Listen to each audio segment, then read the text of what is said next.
and joined here by Min Chan, General Manager for Yoga Movement. For those that don't know Yoga Movement, they are one of the seminal brands here in Asia for boutique fitness.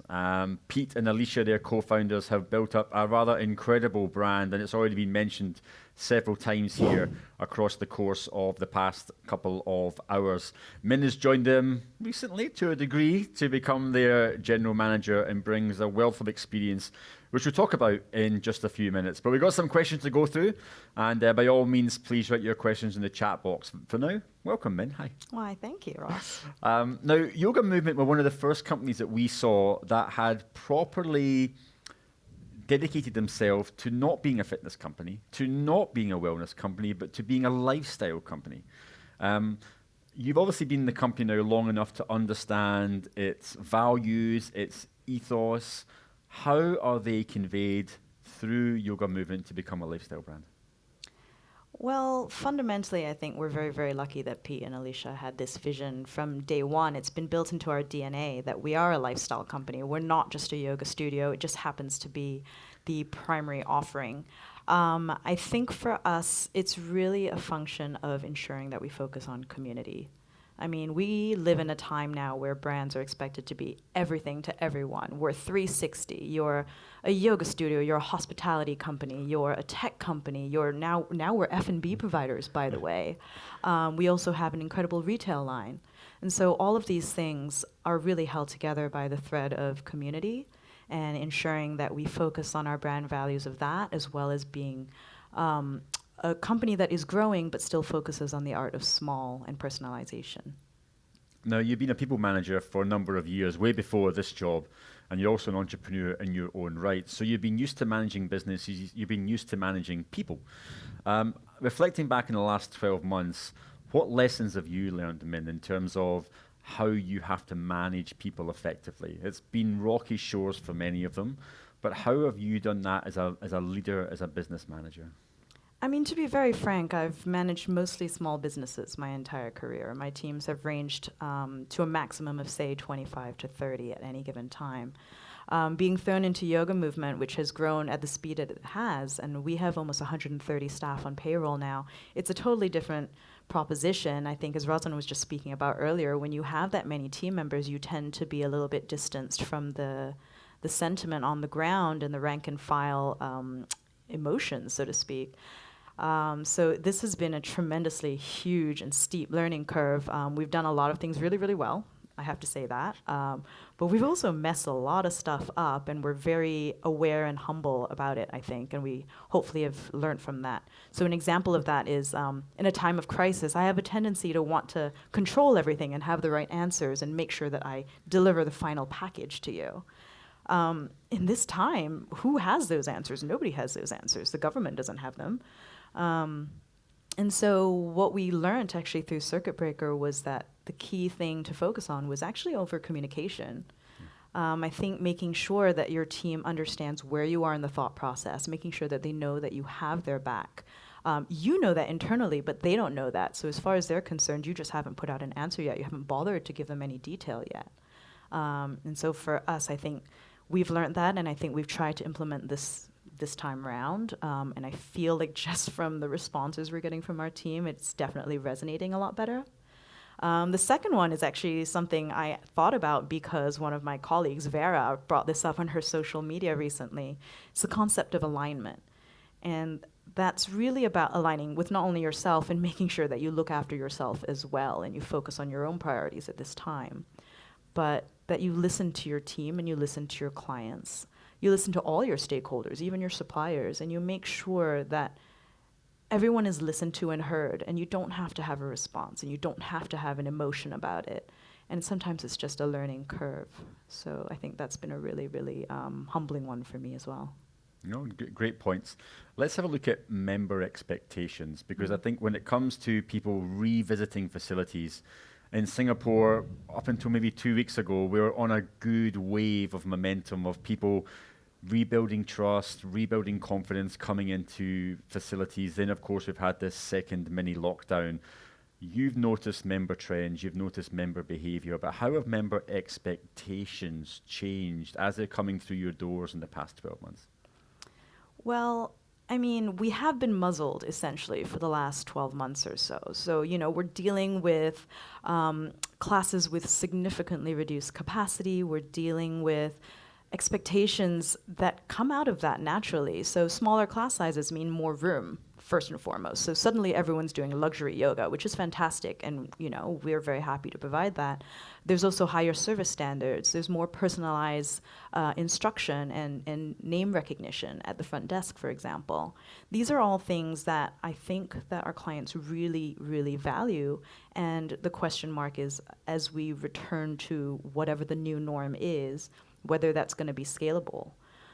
So I think that's one. And also the economic reality of what that means. I mean, to provide the level of service that we're currently providing at a price point that is pegged to last year, pre-pandemic, is a very difficult thing that we've managed to get through, thankfully, this year with a lot of government subsidy and really streamlining our costs and leaning out our operation a lot. But there's only so much more we can do. And as we want to continue to provide this level of service, what the economic realities of that are insofar as what consumer appetite is moving forward. Will they be open to price changes, for example?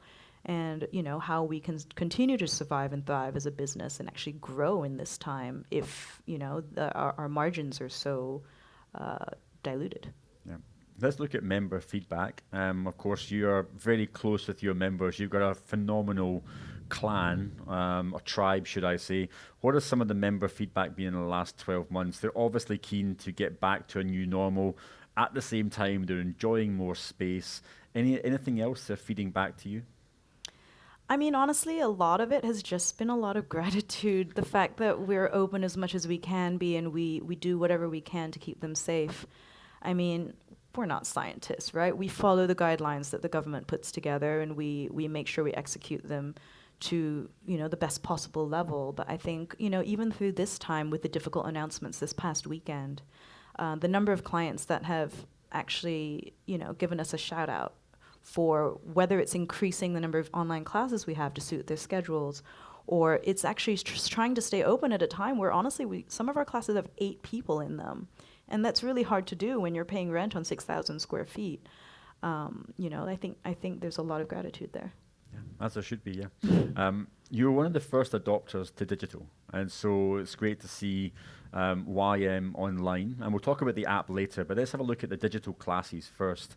Min, how many classes are you pushing out now, which I think is an incredible number and something we should acknowledge. And then secondly, what's the feedback been on those classes so far? So before the weekend's announcements, we were running about 50 classes a week online, which was primarily due to the fact that our in-studio classes were absolutely exploding. They were super popular, and people were very excited to come back to the studios to practice. That said, we still had a really strong following online, considering all the factors. Since the weekend, we've ramped that up. We now have over 80 classes a week, and we'll continue to monitor demand and see whether there's a need for more. I'm sorry, what was the second part of your question? Well, look, good tie-in. We met earlier with Sean Tan, and Sean was full of praise, as he should be, because you stuck to your guns in terms of the pricing for your classes. You didn't drop the pricing for your online classes. And in actual fact, what was a very interesting observation was that your members did not mind paying full price for the classes, given that they were of such high quality. Where does the future of digital classes look like for Yoga Movement? Obviously, you're from 50 to 80. Will they always be part of your service offering going forward? If you asked us that 14 months ago, I think it would be a resounding no. But I think Pete has spoken to you a lot about how, we had no intention to even do YM Live, and the fact that it was really our client feedback that drove us toward this direction, and really the work of our HQ team that made it all happen the way it did. I think what it comes down to fundamentally in terms of online classes for us, and for everything that Yoga Movement does actually, is the concept of price versus value. You're always going to have a free class online. You're always going to have a cheaper class online. But for us, I think it's really about where you derive your value. And for us, we claimed that stake very articulately and said, look, it's about community, it's about real-time attention, it's about personalized instruction. It's the faces that you know and the service that you love. So, a lot of our clients were so eager to come back to that from day one. The people who don't want to come back to it, I understand. Online classes aren't for everybody. I mean, the amount of effort that goes into our online classes, I don't know if you know behind the scenes, we literally do a check with our team beforehand. There's a full training, first of all, because teaching online is nothing like teaching in studio. But we also actually make them set up their teaching corner, and we garnish it, for lack of a better word. We put plants in, we change the angle of their mat, we make sure that the camera is actually the right height. There's a lot that goes into it that, most people wouldn't appreciate or notice off the bat, but, that really does go into it. So there's that. I think the other thing is that all of our class packs are hybrid packs, which means you can attend online, you can go in studio, same pack, no fuss. The difference is we add extra value for online classes. So our wonderful award-winning app, as you mentioned, has achievements built into it. So we can award free classes based on attendance milestones online. So fundamentally, you could be paying the same package price, but you'd be awarded 30% more classes by attending online. So let's look at marketing, which is always a tough call. In today's marketplace, the social media landscape is moving so quickly. The platforms you could choose from, the strategies you can choose from, the content you could choose from and deploying. Where are your thoughts on what's worked for YM, what hasn't worked? Where do you think you'll be investing in the marketing plan going forward? This has been a source of a lot of discussion recently. Nothing at YM is broken, I don't think. We've got wonderful photography. We've got an excellent blog that gets updated regularly. We're present on socials, got great EDM that goes out, great graphic design. But I think the digital landscape and customer expectation has just fundamentally changed so much. And so now, you've got animation, you've got video, you've got stickers and GIFs and memes and filters, and you've got to have sassy copy. You've got to have sassier influencers who are backing you. And if you don't have these things, well, you're going to fall behind because for some reason everyone else does. And so for us as an SME, realistically, where we want to spend our time and money moving forward is, first of all, understanding how consumers consume information these days. We're looking a lot more at short-form video, short-form content, animation. And for us, this means that we invest heavily into content production. Yeah. And so no longer is your content person the intern or the student that does this part-time. It's really quite a fundamental pillar of our business, and we're really looking to invest into people who can bring world-class production into our business.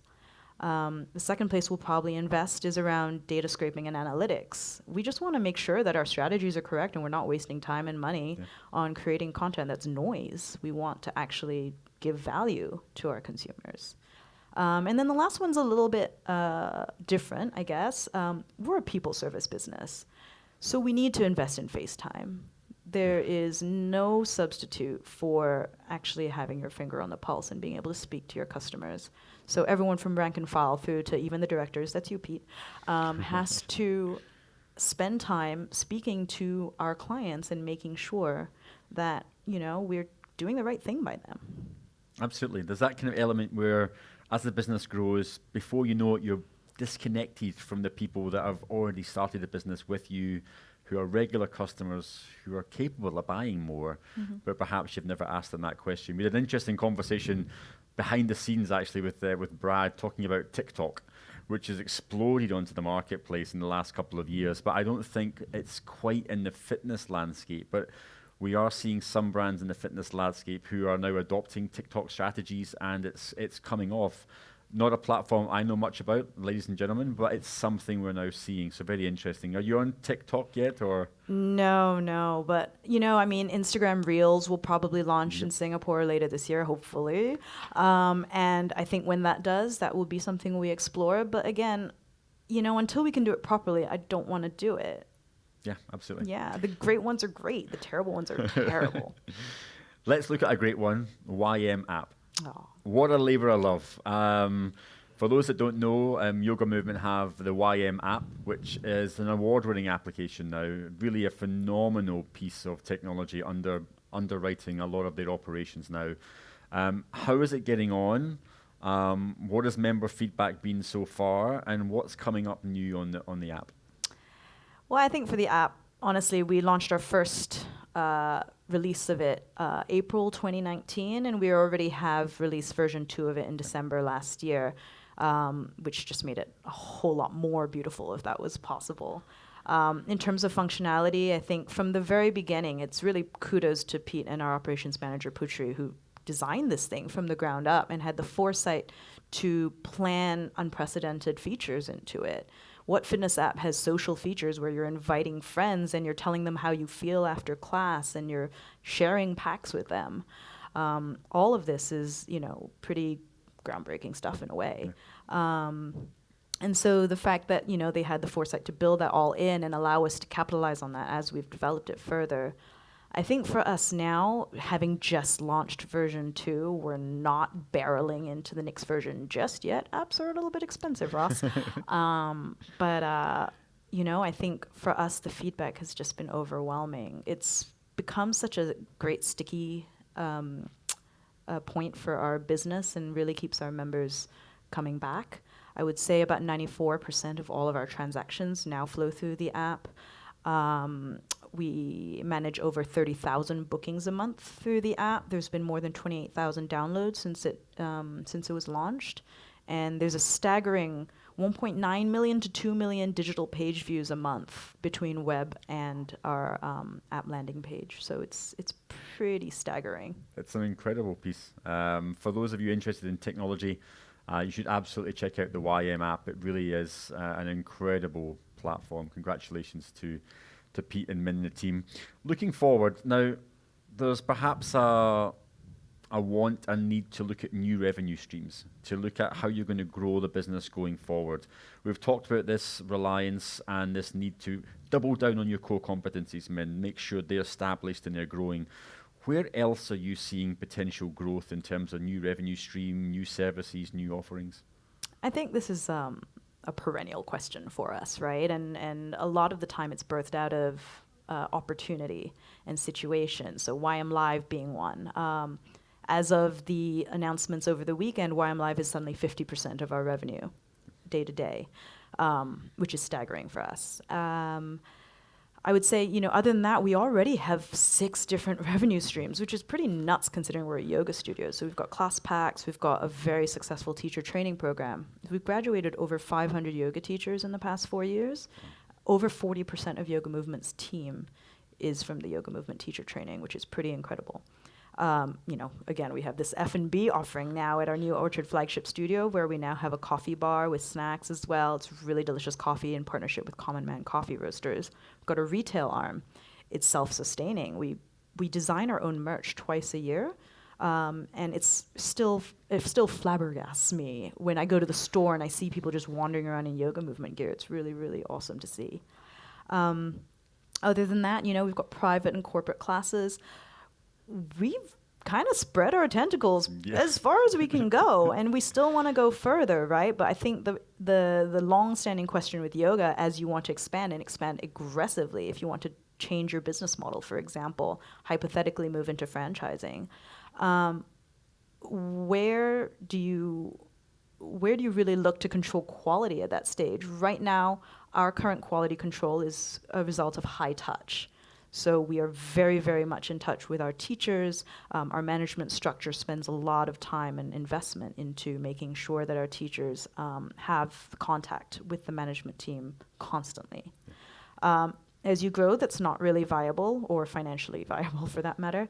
And so for us, we're actually watching FS8 very, very closely and just wondering what could be next for yoga. We're not sure. How is the flagship store? I mean, it's great to see the one in Orchard, and for those that haven't visited the Orchard Road studio in Singapore, when you do come to Singapore, it really is a fantastic flagship studio. How has that been since it's been opened? It's kind of raised the benchmark for a lot of studios in town to something that perhaps they thought wasn't quite possible. We built this studio, and as we were building it, we were like, what on earth are we doing? This is 6,000 square feet. The women's change room alone is about 1,000 square feet. It's absolutely redonkulous, right? Since it's opened, it's just, well, not counting this last weekend, it's just absolutely smashed it. I mean, we're doing close to 300 bodies in there a day, with safe distancing, obviously.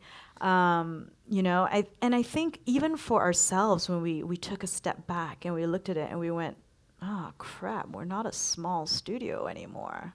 This raised the bar, and I've practiced all over the world, all the major cities. I've never been to a yoga studio like that one. It's pretty insane. Now, you've come from a background that includes food and beverage, having a restaurant owner, being one of those past CV titles, shall we say. What do you think we can learn as an industry from other industries, and in particular from maybe more customer service centric, or maybe industries that have a longer standing customer service centric mentality, such as F&B? You've worked there. You're obviously deploying some of those lessons learned, some of those reflections into fitness. So we can cheat and just get all your thoughts, Min. What are some of the things that we could pull as an industry to help us better? I mean, the thing about fitness is that you're either mom and pop in a way, and you're very connected to your clientele, or as you grow, you lose sight of that a little bit. We call it the Starbucks.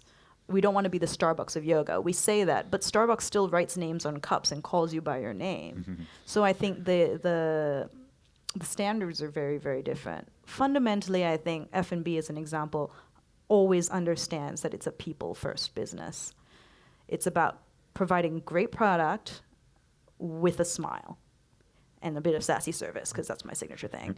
But for us, even thinking about how F&B has now pivoted to delivery, for example, I ordered in the other day, and it came with a handwritten note and a little drawing from the team that was saying thank you for supporting them at this time. And I mean, that tugs at the heartstrings, and it makes you want to give them your support moving forward. And so how do you translate that and that idea of the art of small that I talked about into fitness and incorporate that human connection? Because everyone wants everything faster, better, cheaper. How do we slow down and really create value? I think that's the question. Okay, 2 more questions. 12 to 24 months in the future, Min, what new developments at YM do you think you want to try and hit? What are you targeting? Oh, I mean, global domination, clearly. It was slated for last year. We're supposed to have taken over the world by now.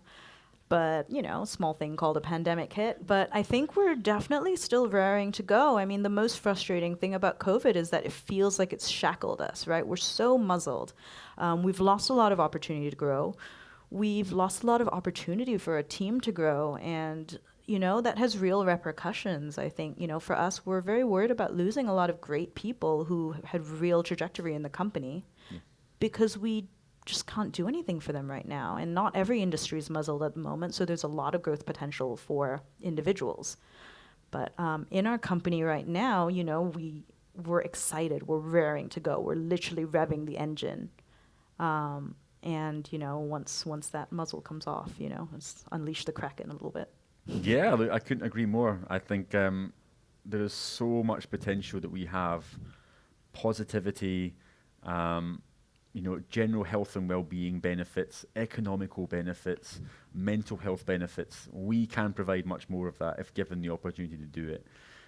Closing question on you, Min. What excites you most about the future? I'm excited to be passionate about stuff again. I feel like the last 12 to 14 months has just been almost backpedaling, just trying to stay afloat.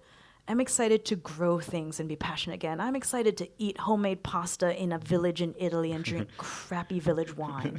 I'm excited to feel things again. It's been a tough time of being on the back foot for a long time and wanting to do better for everyone around you. I want to take care of myself again too. I think those are great messages to leave it on, ladies and gentlemen. In time, today, tomorrow, in the not too distant future, we all have to take big steps forward, and let's take them together. Let's take them with positivity, and let's make sure we take them in a happy mindset. Min, thank you very much for joining us here. Ladies and gentlemen, we'll take a small break. We're back live in Singapore for the awards ceremony in about 45 minutes, I believe. But for now, you can jump into the virtual exhibition. You can jump into the lounge tables. And of course, you can catch up in the other sessions. We'll see you very soon.